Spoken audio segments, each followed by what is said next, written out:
এমন এক পৃথিবী যেখানে সামান্য শব্দ মানেই মৃত্যু। মানুষ ভয়ে কোনো কথা বলে না, হার্টে নিঃশব্দে এমনকি নিঃশ্বাস নিতেও ভয় পায়। কিন্তু কেন? কে ওদের এমন ভয় দেখাচ্ছে? আর যদি হঠাৎ তাদের কাছ থেকে একটুখানি শব্দ বেরিয়ে যায়, তবে কি ঘটবে? সব রহস্য আর ভয়ঙ্কর সত্য জানতে হলে পুরো ভিডিওটি অবশ্যই শেষ পর্যন্ত দেখুন। মুভিটি শুরু হয় একটি নির্জন বাজারে, যেখানে আমরা দেখি একটি পরিবার চুপচাপ প্রয়োজনীয় জিনিসপত্র সংগ্রহ করছে। তারা এতটাই ভীত ছিল যে তারা একে অপরের সাথে কথাও বলতে পারছিল না। তারা কেবল ইশারার মাধ্যমে একে অপরকে ব্যাখ্যা করছিল। এখানে এমন কিছু ছিল যা তাদেরকে একেবারেই চুপ থাকতে বাধ্য করছিল। এই পরিবারের প্রধানের নাম ছিল লি, আর তার স্ত্রীর নাম এভেলিন। তার বড় মেয়ে রিগান, যে ছোটবেলা থেকেই কানে শোনে না, এবং তাদের আরো দুটো ছেলে রয়েছে। একজনের নাম মার্কাস আর আরেকজনের নাম বউ। বউ বয়সে অনেক ছোট, তাই সে অনেক কিছুই বুঝতে পারে না। সে উপরের আলমারিতে একটা খেলনা রকেট দেখতে পায়। রকেট তুলতে যাওয়ার সাথে সাথেই রকেটটি তার হাত থেকে পিছলে পড়ে যায়, কিন্তু শেষ মুহূর্তে রিগান দ্রুত খেলনা রকেটটি ধরে ফেলে, আর তারা সবাই যেন নতুন জীবন ফিরে পায়। লি ইশারার মাধ্যমে সবাইকে বুঝিয়ে দেয় যে সন্ধ্যা হতে চলেছে, আমাদের যত তাড়াতাড়ি সম্ভব বাড়িতে ফিরে যেতে হবে। তারপর তাদের 4 বছরের ছেলে আবারও একই খেলনা রকেটটি নিয়ে আসে। এটি দেখার পর সবাই আতঙ্কিত হয়ে যায়, কারণ এই রকেটটি ব্যাটারি চালিত,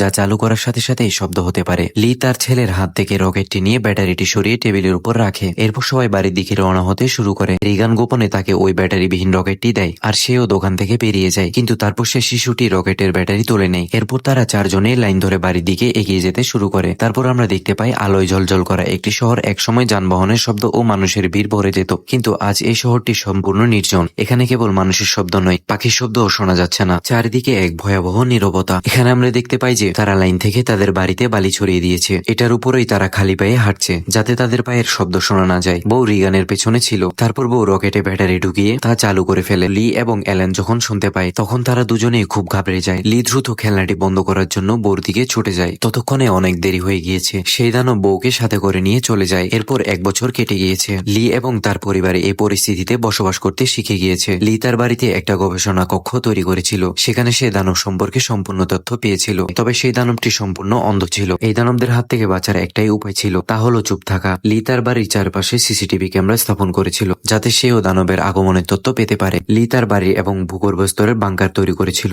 একই সাথে লি রেডিওর মাধ্যমে সারা বিশ্বে সাহায্যের সংকেত পাঠাচ্ছিল, কিন্তু এখন পর্যন্ত সে কারোর সাথে যোগাযোগ করতে পারেনি। এখানে আমরা জানতে পারি যে এলিন গর্ভবতী। সে শীঘ্রই একটা শিশুর জন্ম দিতে চলেছে। এখন যেহেতু এই শিশুটি জন্মের পর কাঁদতে শুরু করবে, তাই তারা তাদের নবজাতক সন্তানের জন্য একটি শব্দরোধী বক্স তৈরি করেছে। কিন্তু লির বড় মেয়ে রিগান কানে শোনে না। লি তার মেয়ে রিগানের জন্য একটা ক্লিয়ার হিয়ারিং অ্যাম্পলিফায়ার তৈরি করে রিগানকে দেয়। কিন্তু রিগান এই অ্যাম্পলিফায়ার নিয়ে খুশি ছিল না, কারণ সে মনে করেছিল যে সব সময় অ্যাম্পলিফায়ারটি কাজ করবে না। কিন্তু যখন সে অ্যাম্পলিফায়ারটি পরীক্ষা করে, তখন অ্যাম্পলিফায়ারটি কাজ করতে শুরু করে। বাইরের জগতের শব্দ শোনার সাথে সাথেই সে আনন্দে কাটতে শুরু করে। পরের দিন লি তার ছেলে মার্কাসের সাথে নদীতে মাছ ধরতে যায়। রিগান তার বাবাকে অনুরোধ করে যেন তাকে তাদের সাথে নিয়ে যায়, কিন্তু লি তাকে সাথে নিতে অস্বীকৃতি জানায়। এরপর লি মার্কাসের সাথে নদীর দিকে চলে যায়। রিগান এ নিয়ে খুব মন খারাপ করে। সে মনে করে তার বাবা তাকে ভালোবাসে না, তাই সে তার ব্যাগ গুছিয়ে ঘর থেকে বেরিয়ে সোজা সেই জায়গায় চলে এলো যেখানে তার ভাইকে দানব হত্যা করেছিল। সে তার ভাইয়ের কবরের কাছে শুয়ে কাঁদতে শুরু করে। কিছুক্ষণ পর রিগান সেখানে ঘুমিয়ে পড়ে। অন্যদিকে এলেন বাড়িতে একা ছিল। কিছুক্ষণ পর সে বেসমেন্ট থেকে ধোয়া কাপড় বের করে একটা বস্তায় ভরছিল। তারপর সিঁড়ির একটা পেরেক সেই বস্তায় আটকে গিয়ে সোজা হয়ে গেল।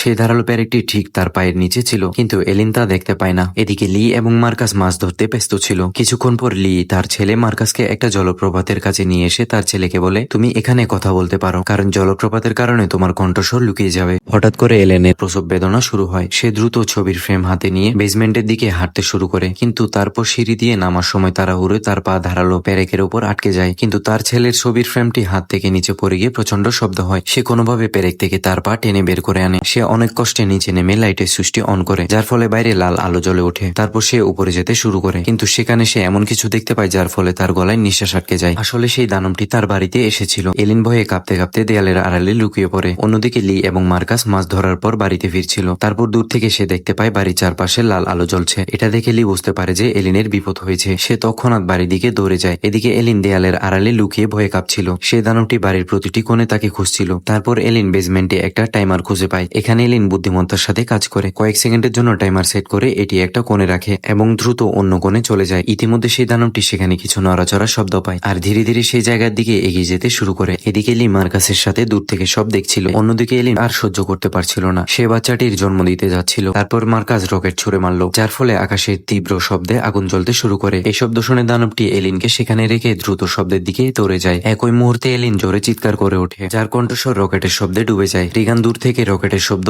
এবং আলো দেখতে পেয়ে বাড়ির দিকে রওনা দেয়। কিছুক্ষণ পর লি বন্দুক নিয়ে বাড়ির ভেতরে আসে। সে দেখতে পায় সিঁড়িতে রক্তাক্ত পায়ের ছাপ। লি পথ অনুসরণ করে বাথরুমে পৌঁছায়। সেখানে পৌঁছে সে দেখতে পায় যে বাথরুমটি রক্তে লাল হয়ে গিয়েছে। এসব দেখে সে বুঝতে পারে সেও দানবের শিকার হয়ে গিয়েছে। লি সেখানে বসে কান্না করছে, কিন্তু তখনই কেউ একজন ঝর্ণাঘরের কাছে হাত রাখলো। সেটা আর অন্য কেউ নয়, এলিন। এই কঠিন পরিস্থিতিতেও এলিন নিজেকে সামলে নিয়ে একটা পুত্র সন্তানের জন্ম দিল। এলিনকে জীবিত পেয়ে লি অবাক হয়ে যায়। এখন শিশুর কান্নার শব্দ শোনার আগেই লি ততক্ষণে এলিন এবং শিশুটিকে তুলে বেসমেন্টের ভূগর্ভ স্তরে নিয়ে যায়। সেখানে সে শিশুটির জন্য একটি শব্দরোধী বক্স তৈরি করেছিল, কিন্তু বেসমেন্টে প্রবেশের আগে শিশুটি কাঁদতে শুরু করে। কান্নার শব্দ শুনে দৈত্যটি দ্রুত তাদের দিকে এগিয়ে আসতে থাকে। লি তৎক্ষণাৎ শিশুটির মুখে অক্সিজেন মাস্ক লাগিয়ে তাকে একটা বাক্সে বন্ধ করে দেয়। তারপর দুজনের স্বস্তির নিঃশ্বাস ফেলে। এখানে লি তার স্ত্রী এলিনকে বলে, আমি এই প্রাণীদের দুর্বলতা জেনেছি। এর মধ্যে রিগানও বাড়ি ফিরছিল। তখন সে মাঠের মাঝখানে একটা আলো জ্বলতে দেখে। রিগান দ্রুত সেই আলোর দিকে এগিয়ে যেতে শুরু করে, কিন্তু সে এটা বুঝতে পারে না যে একটা দানব তাকে অনুসরণ করে তার পিছু নিচ্ছে। দানবটি যখন রিগানকে হত্যা করতে যাবে, ঠিক তখনই রিগানের শ্রবণ যন্ত্র থেকে তীব্র উচ্চস্বরে শব্দ বের হতে শুরু করে। এই তীব্র শব্দের কারণে দানবটি ব্যথায় কাঁপতে শুরু করে। এই দানবটি বেশিক্ষণ এই শব্দ সহ্য করতে পারে না, তাই দ্রুত সেখান থেকে পালিয়ে যায়। এই শব্দটি রিগানের কানেও জ্বালা করছিল। অন্যদিকে এলিন তার সন্তানদের নিয়ে চিন্তিত হয়ে পড়ে। সে তার স্বামীকে বলে, আমি খুব ভয় পাচ্ছি, সেই দৈত্যটি হয়তো আমার সন্তানদের খেয়ে ফেলবে। এই কারণে লি তার স্ত্রী এবং সন্তানকে ঘুম পাড়িয়ে ভূগর্ভস্থ থেকে বেরিয়ে যায়। প্রথমে সে সেখানে দানবটিকে খুঁজতে থাকে, কিন্তু এখন সেই দানবটি সেখান থেকে চলে গিয়েছিল।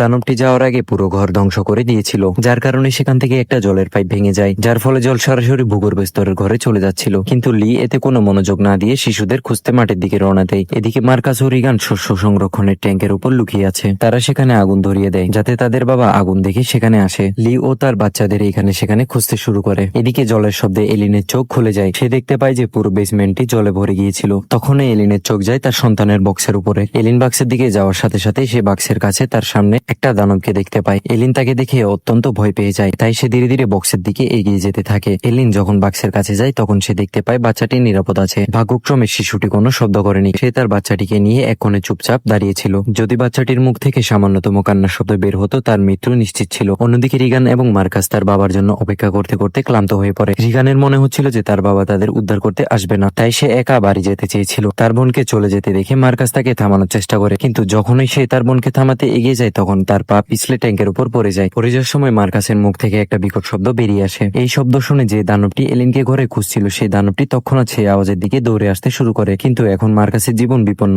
শস্যভর্তি সেই ট্যাঙ্কটি জলাভূমির মতো ছিল। সে যত বেশি বেরিয়ে আসার চেষ্টা করছিল, ততই সে তার মধ্যে ডুবে যাচ্ছিল। ঠিক তখনই রিগান ট্যাঙ্কের দরজা ভেঙে নিচের শস্যের মধ্যে ফেলে দেয় এবং সেও ট্যাঙ্কে ঝাঁপ দেয়। মার্কাস শস্যের মধ্যে ডুবেই যাচ্ছিল। ঠিক তখনই রিগান তাকে টেনে বের করে আনে, কিন্তু দানবটি তাদের দুজনের নড়াচড়া শুনতে পেয়েছিল। পরের মুহূর্তে সেই দানবটি ট্যাঙ্কের ভেতরে ঝাঁপিয়ে পড়ে। তখনই রিগানের শ্রবণ যন্ত্র থেকে আবারও তীব্র শব্দ আসতে শুরু করে। এই শব্দ সেই দানবের খুবই যন্ত্রণাদায়ক, তাই সে তাদের হত্যা না করে সেখান থেকে চলে যায়। বাইরে লি তাদের খুঁজতে এসেছিল। সে তার সন্তানদের নিরাপদ এবং সুস্থ দেখে খুশি হয়। এই সময় এলিনও সিসিটিভি রুম থেকে সবকিছু দেখছিল। তারপর লি বুঝতে পারে যে দানবটি এখনো আশেপাশে রয়েছে, তাই সে তৎক্ষণাৎ বাচ্চাদের সামনের গাড়ির দিকে পাঠিয়ে দিয়ে সে নিজে একটা কুঠার তুলে চারপাশে তাকাতে থাকে, কিন্তু সেই প্রাণীটি ঠিক তার উপরেই ছিল। লি পিছনে তাকানোর সাথে সাথে দৈত্যটি তাকে আক্রমণ করে দূরে ছুড়ে ফেলে দেয়। এইসব দেখে মার্কাস লিকে ডাকতে শুরু করে। মার্কাসের শব্দ শুনে দানব তার অবস্থান জানতে পারে। দানবটি তখন মার্কাস এবং রিগানের দিকে এগিয়ে যেতে শুরু করে, কিন্তু তারপর আবারও রিগানের শ্রবণ যন্ত্র থেকে এক ধরনের শব্দ বের হতে শুরু করে। সেই শব্দ রিগানকেও বিরক্ত করছিল,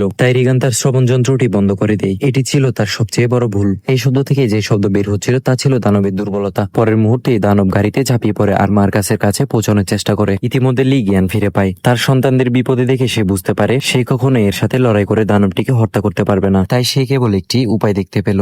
এরপর লি জোরে চিৎকার করতে শুরু করে। এই শব্দ শুনে দানব লির দিকে ছুটে যায় এবং এক ধাক্কায় তাকে ছিঁড়ে টুকরো টুকরো করে ফেলে। রিগান তার বাবার মৃত্যু দেখে খুবই দুঃখিত হয়। এরপর তারা দ্রুত বাড়ির ভেতরে চলে যায়। কিছুক্ষণ পর সেই দানবটি তাদের বাড়িতে প্রবেশ করে। এলিন তার দিকে বন্দুক তাক করে তার সামনে দাঁড়িয়েছিল, কিন্তু সে জানতো না যে তার গুলি সেই দানবের মোটা চামড়ার কোনো ক্ষতি করবে না। কিন্তু যখনই এই দানবটি সেই লোকদের হত্যা করতে এগিয়ে গেল, রিগানের কানে হঠাৎ ব্যথা শুরু করে। অন্যদিকে সে দেখতে পেল যে দৈত্যটি হঠাৎ ব্যথায় ছটফট শুরু করে, অর্থাৎ রিগানের কানে ব্যথা শুরু হওয়ার সাথে সাথে অন্য পাশে সেই দৈত্যটি তার চেয়ে অনেক দ্বিগুণ ব্যথা অনুভব করতে শুরু করে। রিগান বুঝতে পারে যে তার বাবার তৈরি যন্ত্রটির সাথে দৈত্যর কোনো সম্পর্ক রয়েছে। তারপর রিগানের দৃষ্টি তার বাবার গবেষণার দিকে আকৃষ্ট করে, কিন্তু শক্তি বৃদ্ধির কারণে রিগানের কানেও ব্যথা শুরু হয়। তাই রিগান বুদ্ধি করে শ্রবণের যন্ত্রটি সেখানে রাখা একটা মাইক্রোফোনের সাথে সংযুক্ত করে। কিন্তু এখন এলিন এবং রিগান সেই দানবের দুর্বলতা বুঝতে পেরেছে। এর সাথে সাথেই শেষ হয় মুভিটি।